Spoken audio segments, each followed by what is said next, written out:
so tired to the point that you overly worked yourself because you overworked yourself and that you almost passed out? Well, let me tell you, you need to sleep. Over 40% of Americans, which is 100 million people, are moderately to severely sleep deprived.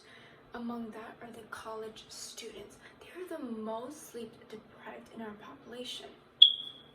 Daytime sleepiness, sleep deprivation, irregular sleep schedule are highly prevalent among the college students, with 50% report daytime sleepiness, 70% attained insufficient sleep. I want to talk about the causes, the effect, and the importance of sleep.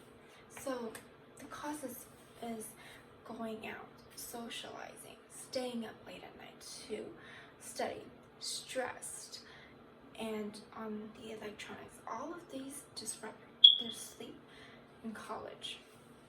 And the consequences would be lower grade point average, increased risk of academic failure, compromised learning, impaired mood, weakened immune system, and having a lot more health problems, increased risk of motor vehicle accidents.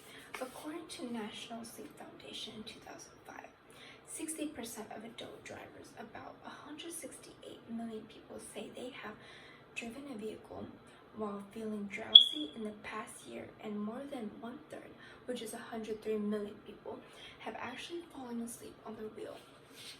People do not realize that they are ruining their body and putting another person's life at risk.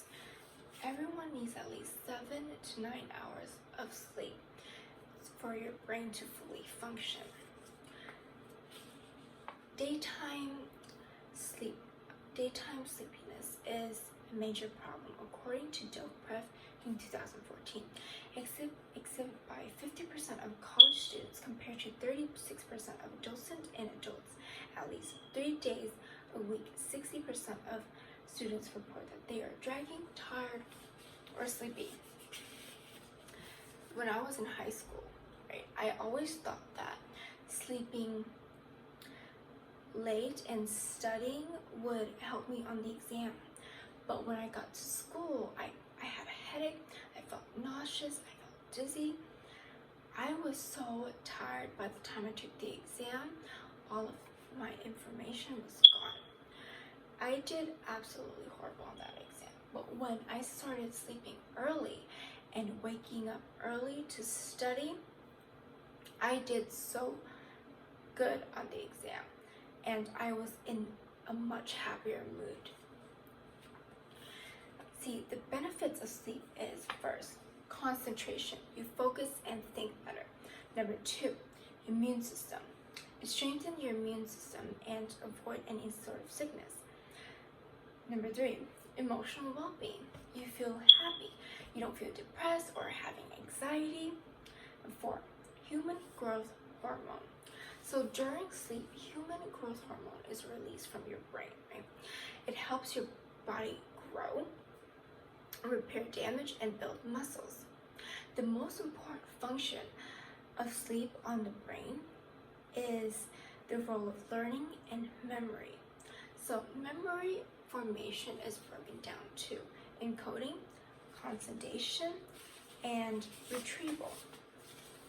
For encoding is when you're awake and you're taking in the information. Number 2, consolidation is when you're asleep and your memory is being stored. Number 3 is retrieval, is when the information is being processed and you remembered. The deepest stage of non-REM, which sleep known as slow wave sleep, is when memory consolidation happens.